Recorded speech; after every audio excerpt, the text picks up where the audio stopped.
Hey guys, want to welcome you again to the Three Circle Church podcast. Got a real treat for you this week as we continue to kind of dive into the sermon or the teaching from the weekend before. And the weekend here at Three Circle starts on Thursday. We have Thursday night gatherings, takes us all the way through the weekend. We're going through the life of Gideon.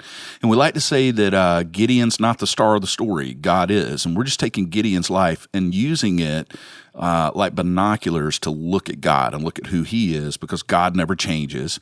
And so that makes Gideon's story as he interacts with the living God very valuable to us, because we learn who God is and he does not change. And so we've been walking through his story, and now we get to the point this past weekend where we look at Gideon preparing for the big battle, the one he's known for, the one against the Midianites, the big bullies on the block. And it is an interesting story in how he prepares for battle, or really we should say how God prepares Gideon and his army for battle.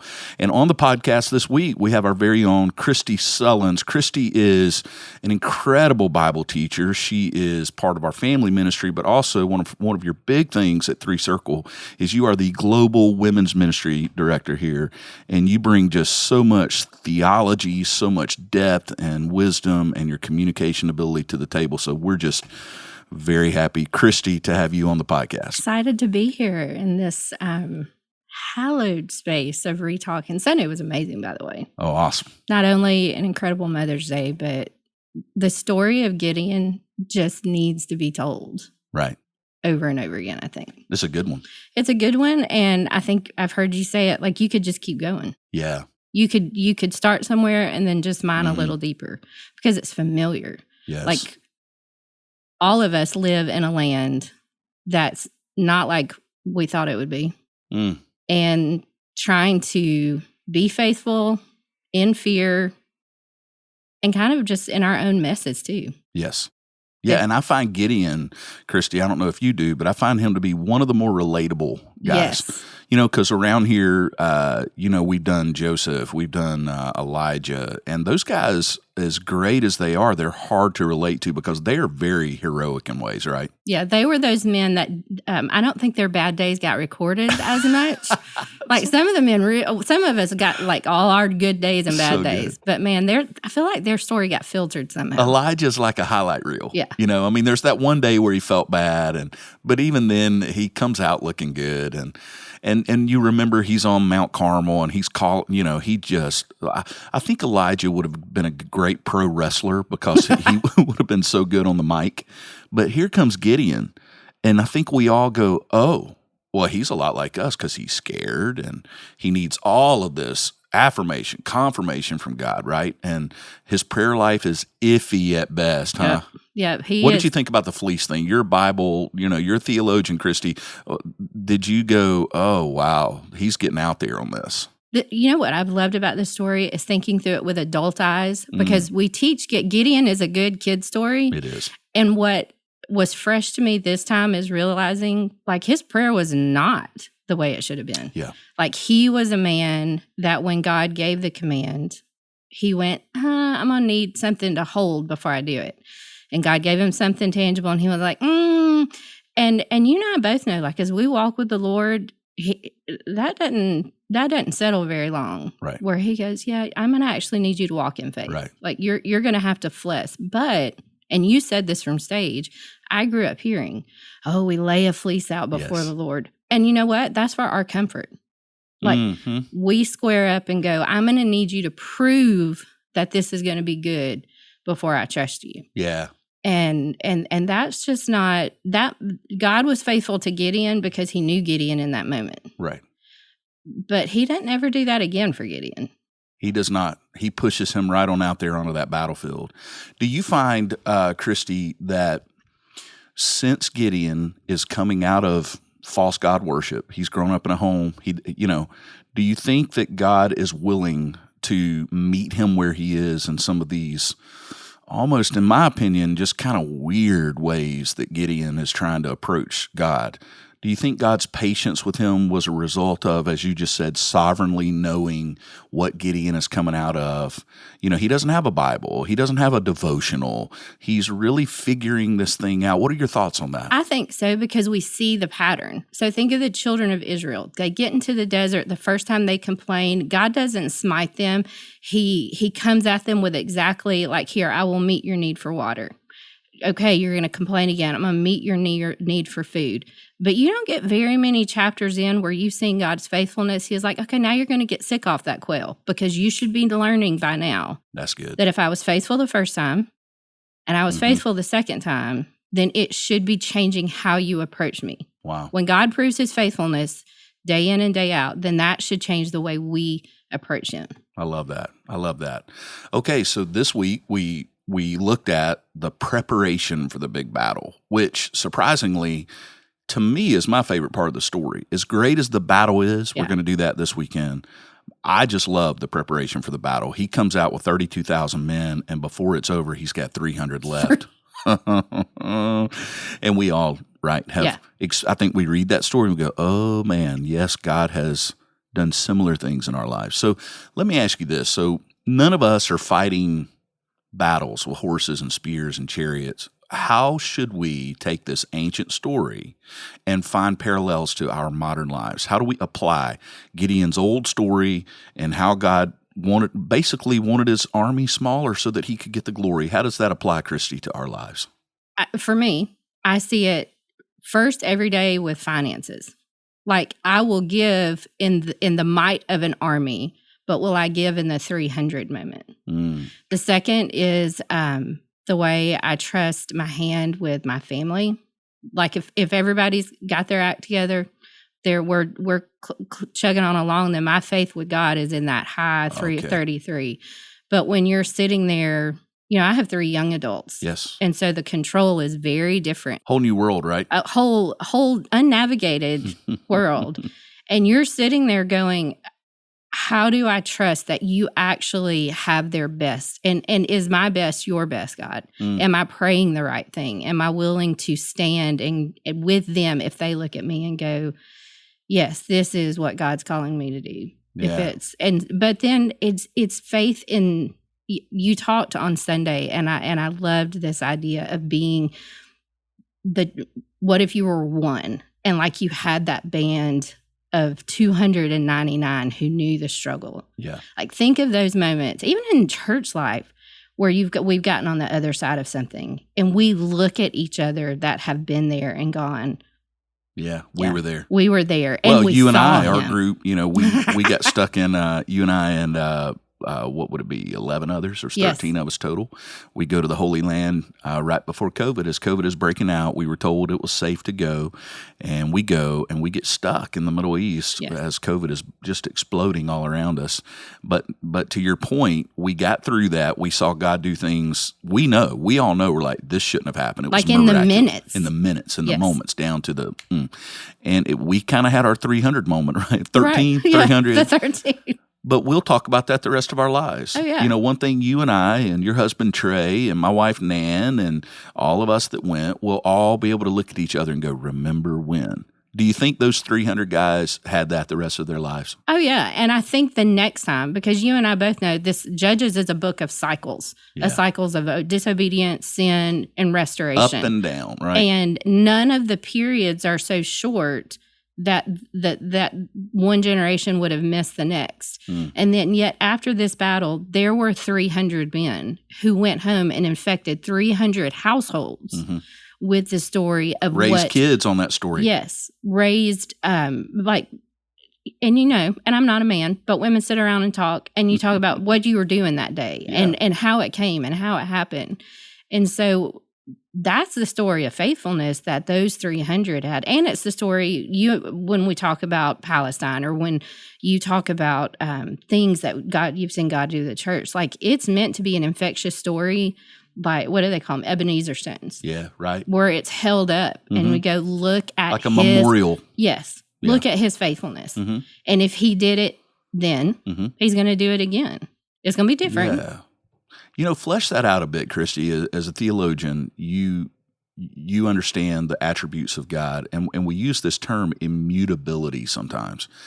I think the immutability of God, that attribute of God, actually helps us see the value of the Old Testament. Because if not, if God changes, then you're like, well, I don't even know if he's the same God. That was thousands of years ago, ancient world. How can I even relate? Seems useless until I realize, no, I'm talking about a God who has not changed. Everything else may have changed from Gideon's day to ours. Yeah. Cars to chariots, iPhones, they had spears, it's a different world, but God has not changed and human nature hasn't changed. I would love to hear your thoughts on that, on the fact that God doesn't change and how that affects how you look at Scripture. So there is a danger of becoming, and you and I have talked about this, and we have the same passion for the Old Testament, because the New Testament obviously gives us the best good news. But in the Old Testament, in these stories, from Genesis all the way through, you see God. And too often the Old Testament is the battles and the destruction. But if you start clocking his long-term mercy, his steadfast love, that is one of the most commonly used phrases in the Old Testament, is the steadfast love of God. Wow, that's good. And you hear it in Lamentations, when the world, like, it's all been destroyed, and yet Jeremiah is saying, your steadfast love. Well, your mercies are new every morning, right? Great is your faithfulness. And what that means is the whole terrain can change. And, talking with you about a recent trip to Canada, and you're talking about the just vastly different terrain. Well, that could cause us to be fearful and set up boundaries, or you can look and go, but his faithfulness and his mercy and his actions. Like, there's never been a moment from the first breath of creation where he has not been moving towards redemption. And so that means that on the worst day of battle and on the greatest day of the great revival, he was moving at the same pace. Yeah. So, like, for me as a mom, I can think of Gideon's mom. Gideon's mom was under the same oppression that Gideon was. It was her son that was hiding in the wine press. And yet that was a God who saw. He saw into the wine press. He saw into a flawed, normal man. Yeah. And he was like, you're ready to use. So that means that he sees into the flawed parts of us, and he goes, you're ripe to be used if you will just be obedient. I love that. I love that phrase you just said. I mean, it kind of jumped out to me.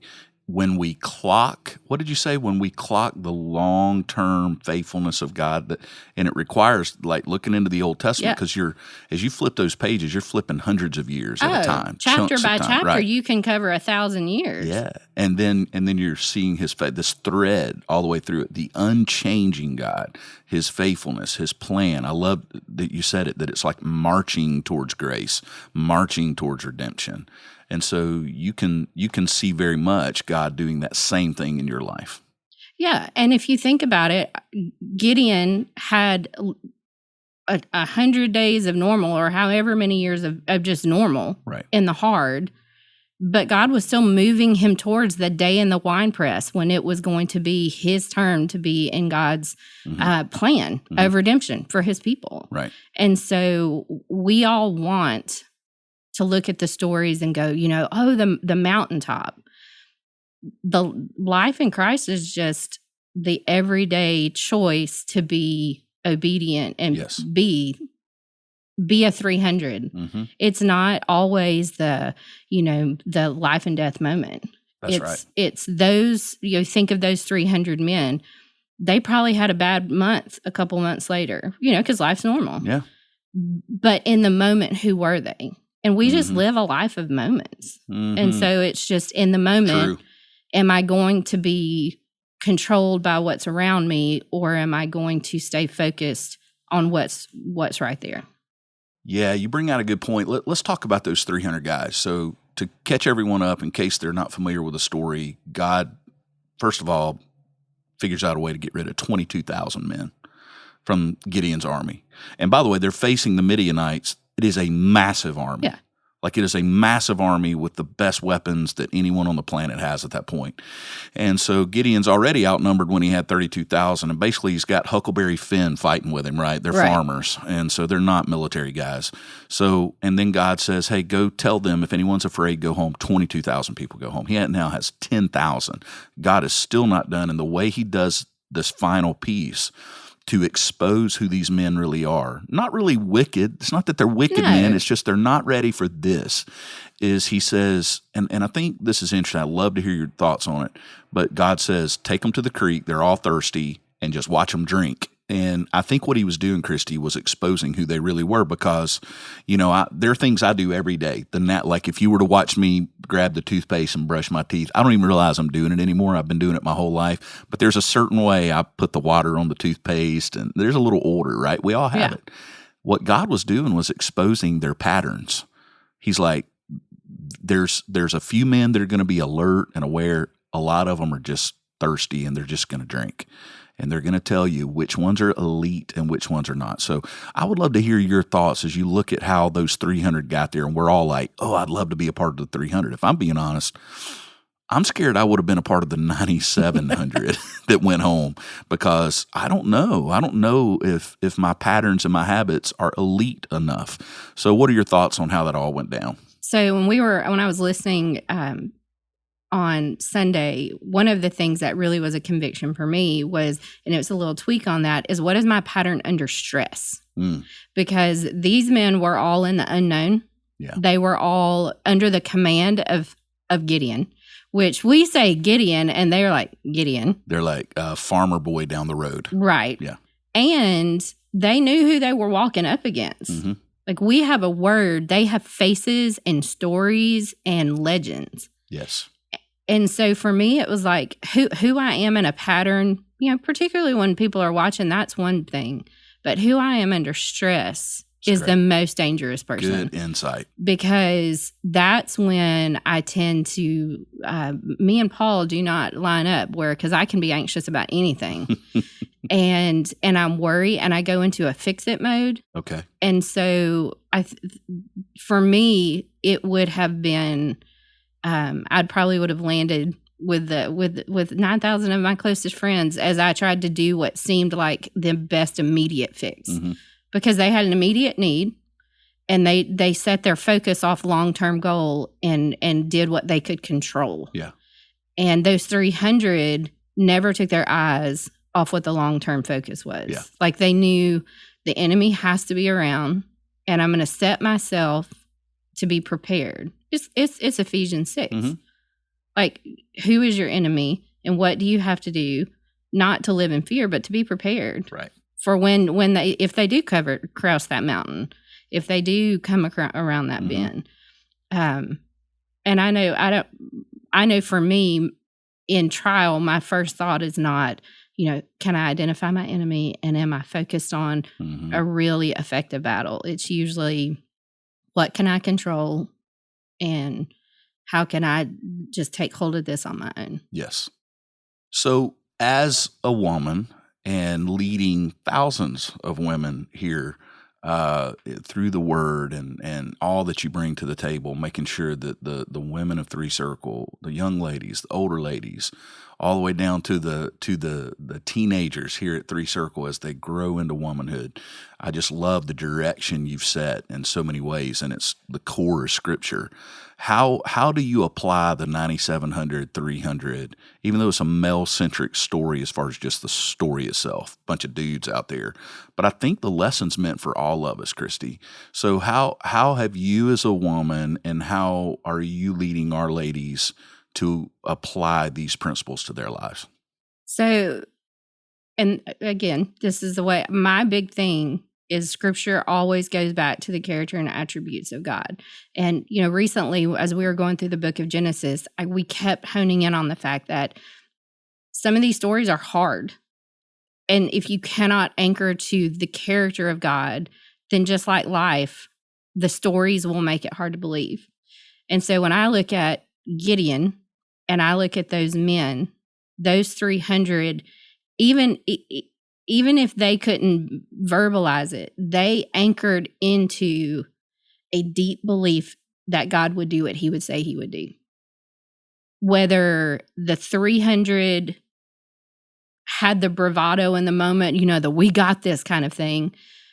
But can you imagine watching thousands and thousands of men walking away and you're standing there going, okay, we don't got this. Right. But he called us to do it and he said he would do it. Yeah. And that is a real moment every day. That is a moment in marriage when you're fighting for the health of your marriage, setting aside this, I don't got this, but God has called us to this covenant and he will be faithful to heal, to change communication, to restore. Yeah. With parenting, when we want to latch on and make our child everything, or we think we have to control everything, it's remembering, okay, he's the creator, he's the caller, he is the provider of every child.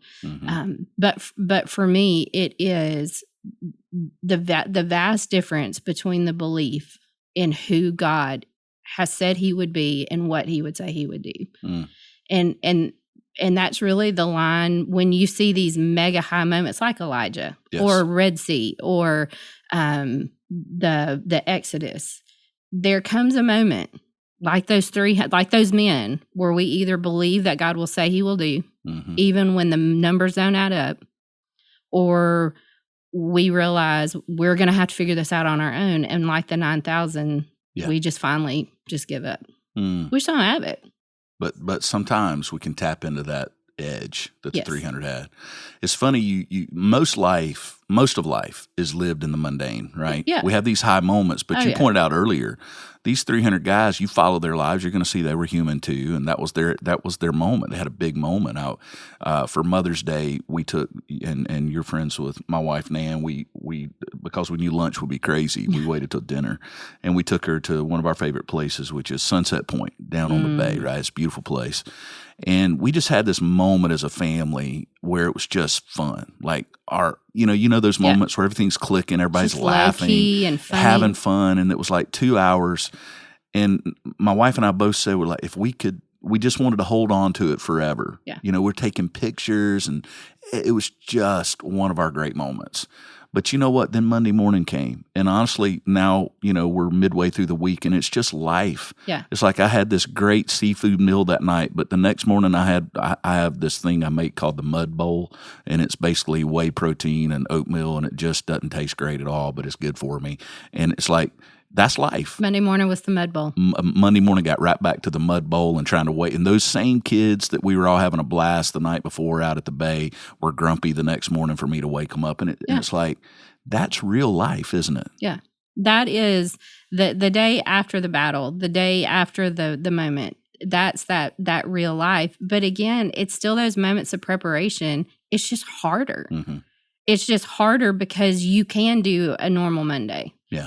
But that's that good faithfulness of, and I know you've talked about it before, that pattern of being in the Word, like those you mentioned a second ago with toothpaste, like that's that daily habit, and that faithfulness in the mundane is what prepares you for the 300 moments. Well, that's good. And it's the faithfulness in the mundane that's hard. Oh man, that's so good. And for me, so in my office, I have just a handful of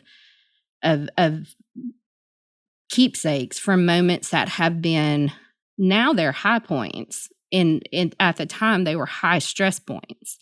And they are a reminder of the fact that there was a lead up to that where God was preparing me for something that I didn't know I needed. And my walk in the middle of that was not the richness, it was the preparation going up to. Like I think of Elijah's birth at 27 weeks. Like I had no idea. And this is your son. Yes, our youngest son, Elijah, was born critically ill at 27 weeks. Right. And so I often say, like, in that moment, I actually don't remember a word that I ever prayed. But I can remember and look at journals leading up to it and watching God just be faithful in mundane things. Wow. And then getting on the other side of it going, you truly hemmed me in on both sides, but you also dug those roots down so that when the 300 moment came, I didn't fail. Not that I succeeded, but I just didn't fail him. Yeah. And so I would love to talk with one of those 300 and go like, what kind of heritage was handed to you? And you talk about your grandfather so often. Right. Like sometimes those moments are full of heritage moments that were handed to us by men and women, those grandmothers, grandfathers that were like the things we soaked up. Yeah. It came out in that those moment. In the mundane, in the working on the tractor, in the kitchen with your grandmother, then they pull back. Like they pull back in that moment and go, okay, it's who you were then, it's who you are now.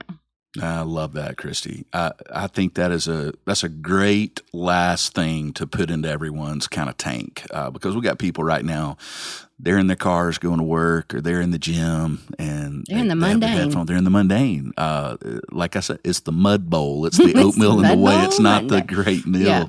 But you know what? The mud bowls keep me alive. I don't remember them. I will remember that dinner the other night the rest of my life, but the mud bowls keep me alive. And I don't remember every devotional, and I know you don't either. No. I don't remember brushing my teeth yesterday, but it kept me from, losing my teeth.